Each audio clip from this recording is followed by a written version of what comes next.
30th Ohio was formed at Camp Chase on August 28, 1861, and their commander was Colonel John Groesbeck. A few days later, Colonel Ewing would take over. Weapons would vary a lot during these earlier years, and the regiment had the standard uniform that the Union Army had. The men that made up the regiment would come in from all over the state. On August 30th, just a few days after their formation, the regiment was transported by rail to Clarksburg, Virginia. The regiment then marched to Sutton, which is now in West Virginia, and they almost experienced a friendly fire incident along the way. On September 5th, Companies D, F, G, and I were chosen to remain behind with Colonel Jones to fight rebel bushwhackers. After some short fighting at Carnifex Ferry on September 10th, the 30th Ohio then marched to Fayetteville and encamped there on September 14th. As the main regiment was up in Fayetteville, rebel bushwhackers were wreaking havoc on soldiers and civilians alike over in Sutton. On September 22nd, 32 men from Company I, led by Lieutenant Collins, were sent to find and arrest as many bushwhackers as possible, but not to fire unless fired upon. On September 24th, the detachment reached the house of Mr. John Griffin.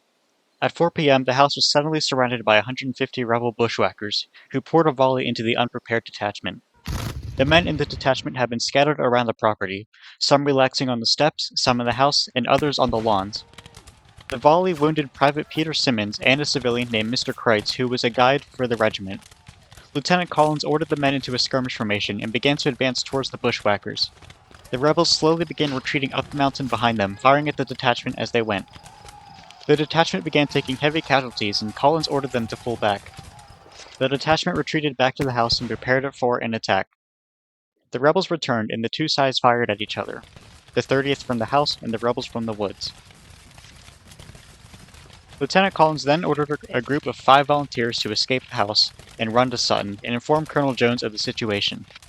The 5 men ran towards the ravine when they too were suddenly fired upon. Private Godshaw was immediately killed, and Sergeant Edmonds fired a shot towards the attacker. The remaining 4 retreated back to the house and rejoined the detachment. Darkness engulfed the field, and Lieutenant Collins decided it was now or never. The detachment silently snuck out of the house and marched back to Sutton. The wounded guide led them through a ravine and on a mountainside. A few men were sent forward and almost ran straight into rebel pickets.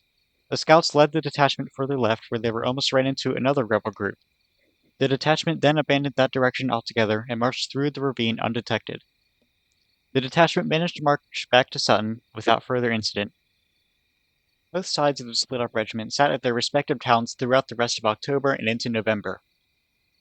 As the months continued, the men stationed at Sutton were constantly under fire from guerrillas. On November 13th, Companies I and G, along with members of the 36th Ohio, went on a scouting mission. Their mission was to split along the Big and Little Birch Creeks and find the enemy positions. Civilians, however, warned the regiment of rebel entrenchments further up the Big Birch River. As the regimental command debated on what to do next, shots rang out in the distance. A courier and musician came stumbling back. The musician was wounded in the shoulder. They had been fired on by Confederate pickets. Skirmishers were sent forward with the rest of the force close behind. The skirmishers found nothing, and when night approached, the force encamped at the house of Mr. Fox. During the night, the force realized that the house of a rebel bushwhacker was nearby, and so a detachment of 15 men were sent to surround the house and capture the rebel. Sergeant Carter led the detachment to the house, where they would then surround it.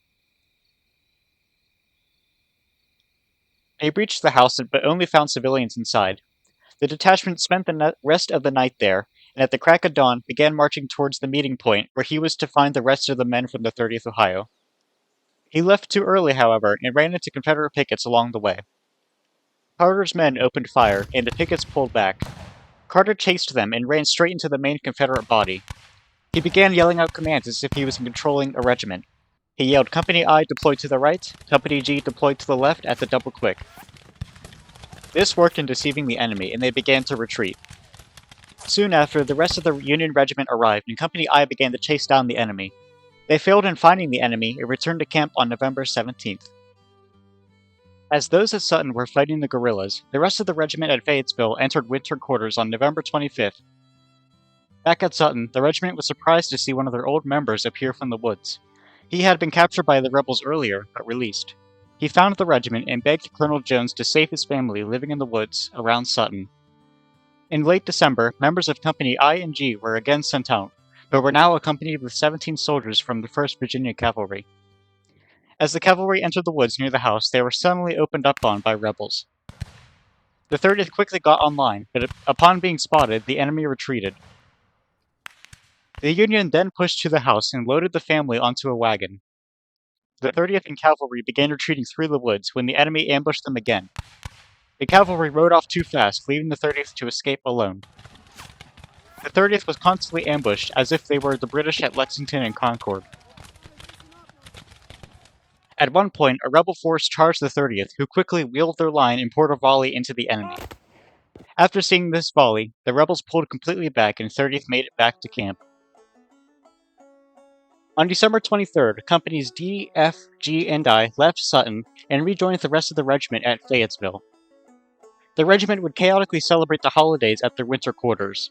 One veteran of the regiment later wrote, quote, "Many officers in the regiment will remember old Warner's roast turkey at 1 o'clock on Christmas, and McConnell's goose supper on New Year's Eve, and the quartermaster's muggins party on Christmas night, while the ever-gay and festive adjutant endeavored to run in opposition, and how he was captured by the quartermaster's party, and his comrades who came valiantly to his rescue also captured, and all detained nolens volens.